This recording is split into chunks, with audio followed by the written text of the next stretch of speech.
출애굽기 4장 18절에서 26절의 말씀 한 목소리로 같이 읽습니다. 시작.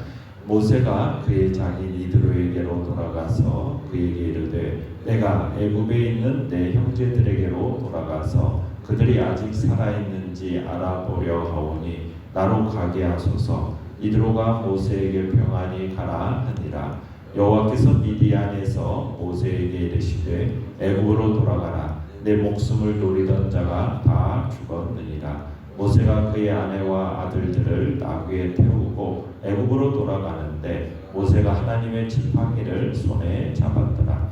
여호와께서 모세에게 이르시되 내가 애굽으로 돌아가거든 내가 내 손에 준 이적을 바로 앞에서 다 행하라. 그러나 내가 그의 마음을 완악하게 한즉 그가 백성을 보내주지 아니하리니 너는 바로에게 이르기를 여호와의 말씀에 이스라엘은 내 아들 내 장자라. 내가 네게 이르기를 내 아들을 보내주어 나를 섬기게 하라 하여도 내가 보내주기를 거절하니 내가 내 아들 내 장자를 죽이리라 하셨다 하라 하시니라. 모세가 길을 가다가 숙소에 있을 때 여호와께서 그를 만나사 그를 죽이려 하신지라. 시보라가 돌칼을 가져다가 그의 아들의 복피를 베어 그의 발에 갖다 대며 이르되 당신은 참으로 내게 피난편이로다 하니 여호와께서 그를 놓아 주시니라. 그때 시보라가 피난편이라 함은 할례 때문이었더라. 아멘. 오늘 말씀의 제목은 애굽으로 향하는 모세라는 제목으로 말씀을 나눕니다. 이제 하나님께서 모세를 부르시고 나서 우여곡절 끝에 이제 하나님의 뜻에 모세가 순종하게 됩니다.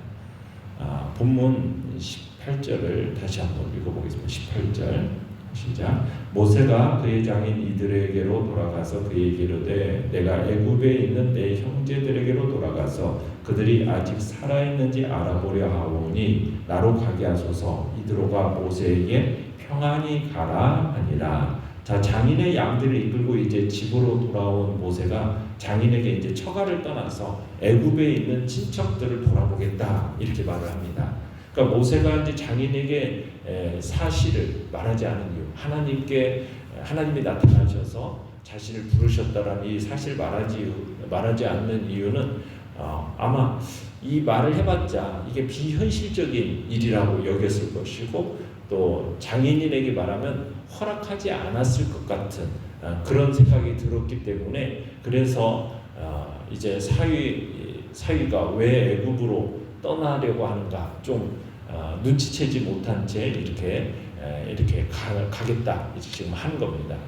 그러면서 이제 친척들을 보고 싶어서 내가 방문하겠다라는 이제 이런 의도를 가지고 떠나는 것처럼 이제 이드로에게 말을 한 거죠. 그러니까 장인이 평안히 가라 하고 축복을 빌어줍니다.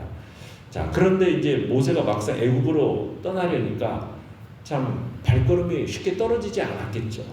하나님은 주저하는 모세에게 오늘 마음을 가볍게 할 소식을 이제 알려주는 겁니다.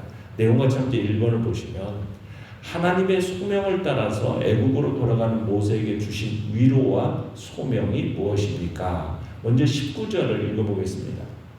시작. 여호와께서 미디안에서 모세에게 이르시되 애굽으로 돌아가라. 내 목숨을 노리던 자가 다 죽었느니라. 자, 하나님께서는 길을 떠난 모세에게 모세의 생명을 노리고 있던 모든 사람이 이미 죽었다라는 정보를 알려주시는 거죠. 세월이 많이 흐르기는 했지만 이제는 모세가 애굽으로 돌아간다라는 것을 꺼리거나 두려워할 이유가 이제 전혀 없다라는 것을, 그리고 이미 지난 일들은 다 이제 애굽의 사막 아래 다 묻혔다. 그러니 두려움 없이 이제 담대하게 갈 것을 이제 말씀하시는 겁니다. 자, 그러면서 이제 20절을 읽어보겠습니다. 시작. 모세가 그의 아내와 아들들을 나귀에 태우고 애굽으로 돌아가는데 모세가 하나님의 지팡이를 손에 잡았더라. 자, 하나님이 주신 이제 정보의 힘을 얻어서 모세가 가족들을 이끌고 이제 길을 떠납니다. 장인이 준 나귀에 이제 아내와 아들들을 태우고 하나님이 가져가라고 하신 그 막대기, 하나님의 지팡이도 챙깁니다. 자, 여기서 보면은 모세의 지팡이를 가리켜서 이제 더 이상 양치는 지팡이가 아니라 뭐라고 부르고 있습니까? 하나님의 지팡이 이렇게 부르고 있어요. 그러니까 모세의 지팡이가 하나님의 지팡이로 불리고 있죠. 이유는 뭐겠어요? 모세가 이 지팡이를 통해서 하나님의 기적을 행해야 하기 때문이고 하나님이 가져가라고 명령하셨기 때문에 그리고 하나님의 능력이 이 지팡이에 담겨있기 때문에 지금 하나님의 지팡이 이렇게 부르고 있는 것입니다. 자, 그 다음에 21절에서 23절을 읽어보겠습니다. 시작. 여호와께서 모세에게 이르시되 내가 애굽으로 돌아가거든 내가 내 손에 준 이적을 바로 앞에서 다 행하라. 그러나 내가 그의 마음을 완악하게 한즉 그가 백성을 보내주지 아니하리니 너는 바로에게 이르기를 여호와의 말씀에 이스라엘은 내 아들 내 장자라. 내가 내게 이르기를 내 아들을 보내주어 나를 섬기게 하라 하여도 내가 보내주기를 거절하니 내가 내 아들 내 장자를 죽이리라 하셨다 하라 하시니라. 자, 하나님은 길을 떠나는 모세에게 출애굽 드라마가 어떻게 전개될지를 다시 한번 이제 말씀을 해주시는 거죠. 그러니까 모세가 바로의 눈앞에서 많은 기적을 행하겠지만 애굽왕은 여호와의 말씀을 듣고도 쉽게 이스라엘을 보내지 않을 거라는 거예요. 그러니까 앞으로 전개될 모세의 사역이 그리 쉽지는 않고 상당히 어려울 거라는 것을 모세에게 미리 알려주는 겁니다. 그렇지만 이 같은 사실과 함께 바로의 마음도 어떻게 될 거다? 완악해질 거다. 강팍해질 거다. 그래서 여러 가지 혹독한 재앙을 경험한 후에야 이스라엘 백성을 내보낼 것이다. 이 사실을 알려주시는 거죠. 이유가 뭐겠어요? 이 모든 것들이 결국 하나님의 계획대로 진행될 것이니 모세 너는 염려하지 말고 하나님의 사역을 그냥 지켜보기만 하면 된다라는 어떤 격려입니다. 바로가 완강하게 거역하겠지만 결국 이것도 다 하나님의 뜻을 이룰 것을 말씀하시는 거죠. 그러니까 미리 모세에게 쫙 어떻게 지금 이 일이 펼쳐져 갈 것인지를 미리 알려주심으로써 바로 모세를 격려하시고 위로해 주시는 겁니다. 그래서 바로는 끝까지 모세의 요구를 거부하다가 23절에 보면 맏아들이 죽는 것을 보고서야 마지못해서 이제 이스라엘 백성들을 보낼 것이다라는 이야기를 하시죠. 그러니까 하나님이 바로의 맏아들을 죽이시는 이유는 뭐냐? 그들이 하나님의 맏아들인 이스라엘을 내보내지 않았기 때문이다라고 이야기를 합니다. 자, 그러다가 이제 24절을 한번 보시죠. 24절. 시작. 모세가 길을 가다가 숙소에 있을 때 여호와께서 그를 만나사 그를 죽이려 하신지라. 참 이 장면은 도무지 이해할 수 없는 일이 벌어지는 거죠. 모세가 길을 가다가 잠시 숙소에 있는데 난데없이 하나님이 모세를 죽이려고 합니다. 만나서 죽이려고. 아니 지금까지 안 가겠다고 하는 모세를 굳이 설득해서 보내시더니 갑자기 이제 와서 모세를 죽이려고 하시는 이유는 도대체 뭐냐는 거예요. 그죠? 모세는 분명 하나님이 가기를 원하는 그 길에 서 있잖아요. 그럼에도 하나님이 모세를 죽일 수밖에 없는 이유가 있다라는 거예요. 그게 이제 이해할 수 없는 상황 속에서 지금 모세의 아내 십보라가 문제 해결책을 알고 있었어요. 십보라는 하나님에게 어떤 이유도 듣지 못했지만 이 문제를 한순간에 해결해 버립니다. 어떻게 해결하느냐? 내용과 설문지 2번을 보시면 여호와로부터 위기에 처한 모세를 십보라는 어떻게 구해냅니까? 자, 25절 26절을 읽어보겠습니다. 시작. 십보라가 돌칼을 가져다가 그의 아들의 포피를 베어 그의 발에 갖다 대며 이르되 당신은 참으로 내게 피난편이로다 하니 여호와께서 그를 놓아 주시니라. 그때 십보라가 피난편이라 할례 때문이라. 자, 십보라가 어떻게 이 위기에 처한 모세를 구해냅니까? 자신의 아들들에게 할례를 행하면서 모세를 향해 내게 피난편이다라는 이 고백을 함으로써 그때서야 하나님이 모세를 살려주십니다. 이 피난편 이유는 뭡니까? 할례 문제 때문입니다. 할례 때문에. 자, 그러면 영구와 묵상 문제 3번으로 하셔서 애굽으로 돌아가서 하나님의 명령을 수행하라고 하신 이 여호와께서 이제는 모세를 죽이려 하신 의도는 어디에 있다라고 생각하십니까? 자, 여기서 아무리 사명을 받았다 할지라도 죽어 마땅할 정도로 마땅하다 여길 정도로 이 할례 문제가 중요하기 때문에 할례 문제. 할례라는 게 무엇입니까? 하나님과 이스라엘 백성 사이의 언약의 표징이에요. 언약의 표징. 창세기 17장에 보시면은 하나님께서 아브라함과 언약을 맺으시면서 할례를 표징으로 삼으셨죠. 할례를 행하지 않을 경우에는 어떻게 된다고 얘기했느냐면 백성 중에서 끊어지게 될 거다라고 하나님께서 말씀하셨어요. 그러니까 이 언약의 표징은 이스라엘 백성 안에서 계속 되어 왔어요. 그러니까 할례라는 게 뭡니까? 하나님의 백성이라는 상징입니다. 하나님의 백성, 하나님의 자녀라는 표징이 할례예요. 하나님의 백성이기 때문에 그들을 구원해야 할 책임이 하나님께 있는 거예요. 그런데 모세가 자식들에게 뭐 하지 않았어요? 할례를 행하지 않았다라는 거예요. 그러니까 이건 모세가 미디안에서 하나님의 백성이라는 사실을 잊고 살았다라는 거죠. 미디안에서 모세의 가정의 주도권은요, 어떻게 보면은 이드로나 십보라에게 있었던 것 같아요. 모세는 지금까지 40년 동안 처가살이를 했던 사람에 불과했던 거죠. 자, 그런데 이스라엘을 구원할 부르심을 입고도 자식에게 할례를 행하지 않았다라는 것은 부르심을 받은 자의 삶이 아닌 겁니다. 지금 이스라엘의 지도자로 부름받아서 지금 이스라엘 백성들, 하나님의 백성들을 구원하러 가고 있는 모세가 정작 자신의 아들들에게는 할례를 행하지 않았다라는 것은 지금 하나님의 그 베푸신 언약을 제대로 이행하지 못하고 있는 모습이에요. 그렇기 때문에 아들의 할례를 행하려면 아버지 모세가 해야 되는데 지금 누가 행했습니까? 십보라가 그 일을 했어요. 지금 이것은 뭐냐면 하나님의 주목의 대상이 누구에게 있었다는 거냐면 십보라에게 있었다라는 것을 우리가 생각할 수 있는 겁니다. 여기서 지금 십보라의 행동, 십보라의 말을 통해서 알 수 있는 것은 십보라는 모세가 죽게 된 것이 뭐 때문이라는, 할례 문제 때문이라는 것을 십보라는 알고 있었다는 거죠. 언제인지는 모르지만 모세는 십보라에게 자식의 할례 문제에 대해서 이야기를 했을 거라는 거예요. 자녀가 딱 태어났을 때 우리는 8일째가 되면은 할례를 행한다. 그러니까 남편이 모세와 결혼하고 나서 아마 할례 문제를 가지고 서로 의견을 나눴고 어떤 다툼이 있었을 것으로 보여요. 그런데 아마 이 자식의 할례 문제를 십보라가 반대했던 것으로 보입니다.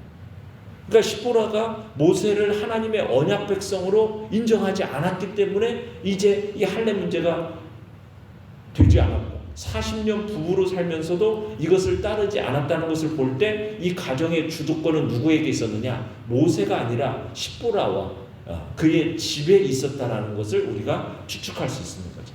그러니까 십보라는 모세를 통해서 하나님의 언약 백성 가운데 들어오긴 했어요. 그런데 남편을 따라서 남편의 백성에게로 가는 이 시점에서 남편을 언약 백성으로 인정하지 못하고 자신도 고백하지 못하고 있었던 거죠. 그냥 아버지 이드로의 딸로서 모세의 아내로서 그냥 그러고 살아가고 있었고 십보라의 마음속에 하나님의 백성이라는 분명한 어떤 따라가는 확신이 있어야 됐던 거예요. 결국 하나님이 모세를 죽이려고 하니까 그제서야 스스로 아들에게 할례를 행하고 남편인 모세를 언약 백성으로 인정하기에 이르게 된 겁니다. 그러니까 남편의 죽음 앞에 섰을 때 비로소 십보라가 자기 고집을 꺾게 된 거죠. 그러니까 모세는 하나님이 이스라엘 백성의 지도자로 부른 사람입니다. 그런 사람의 아내가 자신의 정체성, 자신의 소속 이것을 여전히 미디안에 두고 있다면 모세가 어떻게 보면 이스라엘 백성 앞에서 지도자의 권위를 세울 수가 없었을 거라는 거예요. 그래서 모세가 이 문제를 해결하지 않는다면 이 부르심의 길을 갈 수가 없었기 때문에 하나님께서 이 십보라의 문제를 해결하기 위해서 하나님이 나서고 계신 거였다. 그러니까 신앙의 권위, 신앙의 질서를 세우지 못하는 가운데 한민족의 어떤 신앙을 세워나갈 수 없다라는 것을 하나님은 아셨기 때문에 이스라엘을 구원하기 이전에 하나님께서는 모세의 가정을 언약의 가정으로 만드셨고 모세를 이제 이스라엘과 바로의 앞에 세우기 전에 먼저 가정의 권위자로서 모세를 세워 주셨던 것입니다. 그래서 이제 하나님은 모세로 하여금 자식에게 이제 할례를 행하게 하심으로써 이제 사명의 수행의 성격을 가르쳐 주신 거죠. 하나님의 명령에 순종해야 할 것을 경고하고 계시는 겁니다. 그러니까 특별한 소명을 받았지만 하나님의 언약 백성으로서 하나님의 계명을 준행해야 된다. 너도 하나님의 말씀에 순종하는 자로 서야 된다는 것을 다시 한번 상기시켜 주는 겁니다. 그래서 모세로 하여금 언약에 충실할 것을 지금 가르치고 계시는 거죠. 느낀 점 4번입니다. 아들의 할례를 행하지 않은 것을 통해 하나님께서는 모세가 하나님의 법도에 충실해야 함을 경고하고 있습니다. 위로와 소명 그리고 경고를 동시에 받는 모세는 어떠한 심정이었을까요? 자, 하나님께서는 모세에게 위로하셨어요. 너를 죽이려 하는 자가 다 죽었다. 그러면서 또 뭘 하셨습니까? 너를 부르심으로써 이제 어떤 일이 진행될 것인지에 대해서 미리 다 알려주셨어요. 그렇지만 하나님의 뜻대로 이루어질 것에 대한 말씀으로서 다시 한번 위로와 함께 부르심을 하셨지만 또 모세에게 뭘 경고하신 겁니까? 하나님의 말씀에 순종하지 않을 경우에는 네가 아무리 특별한 부름을 받았다 할지라도 너는 어떻게 될 거다? 너는 죽을 수밖에 없는 존재다. 그걸 기억하면서 하나님의 말씀에 순종하는 존재로 살아가야 할 것을 얘기하고 있는 겁니다. 그래서 이스라엘의 구원자이신 여호와 하나님은 애굽에게만 위험한 분이 아니라 어떻게 보면 이스라엘에게도 위험한 분이라는 사실을 느끼어야 되는 것입니다. 하나님은 우리와 함께 하십니다. 우리를 사랑하시지만 그렇지만 우리가 모든 것이 우리의 뜻대로 될 거라는 생각은 버려야 된다는 거예요. 하나님의 부르심을 받은 하나님의 택함 받은 존재이지만 우리가 하나님의 말씀에 불순종하는 자리로 나아간다면 하나님은 우리를 어떻게 하십니까? 하나님은 징계하십니다. 그러니까 하나님을 믿으면 복받을 거다. 이 복받을 생각만 하는 것은 잘못된 거죠. 하나님은 자기 백성의 잘못을 범하면 어떻게 하십니까? 징계하시고 회개해서 바른 길로 가기를 원하십니다. 만약 그렇지 못하면 하나님의 은군의 징계가 있다라는 사실을 기억해야 되는 거죠. 그러니까 하나님은 공의로우시면서 동시에 사랑의 하나님이라는 이 이중성을 우리가 항상 기억해야 되는 것입니다. 자기 백성을 그냥 택해서 사랑한다고 해서 말씀에 순종하지 않고 또 잘못하고 있는데 하나님 못 본 척하고 묵과하고 지나가는 그런 하나님이 아니시다. 그건 참 사랑이 아니기 때문이죠. 그러니까 하나님의 백성된 우리에게 하나님께 복만 구하는 것이 아니라 우리는 어떤 순간에도 징계도 달게 받으면서 그걸 통해서 사랑의 하나님의 그 은총을 깨닫고 감사하는 자리, 그리고 또 즉각적인 회개와 신앙적인 결단의 자리로, 그래서 언제든지 잘못된 길에 있다면 돌이켜야 되는 그런 은혜의 자리로 우리가 나아가야 됨을 오늘 말씀을 통해서 우리는 다시 한번 확인하게 되는 것입니다. 결단과 적용 5번입니다. 하나님의 소명 앞에서 자신 없어 하면서 주저하는 모세에게 자신을 죽이려 했던 자들이 죽었다는 말씀과 바로가 어떻게 반응할 것이라는 말씀으로 위로받은 모세를 보며 나에게 주신 소명 앞에서 어떤 모습으로 서야 하겠습니까? 우리가 우리 자신의 어떤 부족함만을 생각해서는 안 되겠습니다. 그래서 하나님의 부르심 앞에 나의 부족함 때문에 제가 이 일을 할 수 없습니다, 이렇게 거역하는 것이 아니라 언제든지 하나님의 능력을 의지하고 그 부르심 앞에 순종하는 자리로 서야 되겠다, 이런 결단을 오늘도 하면서 또 주의 말씀에 순종하는 자리, 그리고 하나님을 향하여 하나님은 공의의 하나님이시오 사랑의 하나님이라는 그 두 가지 하나님에 대한 속성을 마음속에 새기면서 그 두 가지를 붙들고 믿음의 자리로 서가시길 바랍니다. 오늘의 기도 같이 읽겠습니다. 시작. 저희의 부족함만 보고 하나님의 소명을 거역하지 않게 하시고 하나님의 능력을 의지하고 부르심에 순종하게 하소서. 아멘.